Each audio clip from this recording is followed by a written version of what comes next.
More information about two deadly officer-involved shootings in Akron. The Ohio Bureau of Criminal Investigations has completed their investigation into the deaths of 54-year-old Michael Donnell Jones and 15-year-old Jasmine Tucker. Everywhere at 5, Aria Janelle tells us why BCI is handling the case. The BCI has been handling these police-involved shootings since about 2020. Summit County changed their policy in hopes of making these investigations as fair as possible. Now, the BCI's job is to get all of those facts together into one report.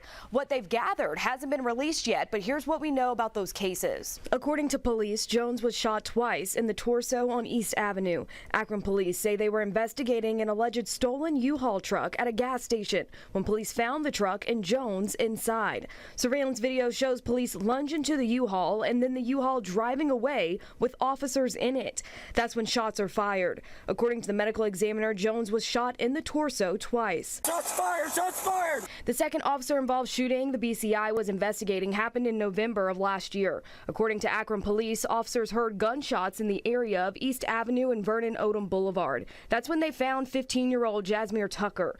What happened in between them finding Tucker and the shooting happening is still unclear. According to police, after the shooting, a gun was found on Tucker. The Summit County medical examiner says the teenager was shot 3 times, one of those bullets hitting his heart. Both of these cases bringing up major concerns, and people are drawing their own conclusions. The autopsy findings confirm what we already knew, is that this was an ultra-aggressive tactic that was utilized by the Akron Police Department. So what happens next? Who determines if these shootings were justified or an abuse of power? The BCI has handed those cases to the prosecutors, who will then present their findings to a grand jury of our peers, who will then decide if charges against those officers are going to be filed. Right now, there is no timeline on how long that could possibly take, but as soon as we learn more information, we're going to update you. Here in the newsroom, I'm Aria Janelle, 19 News.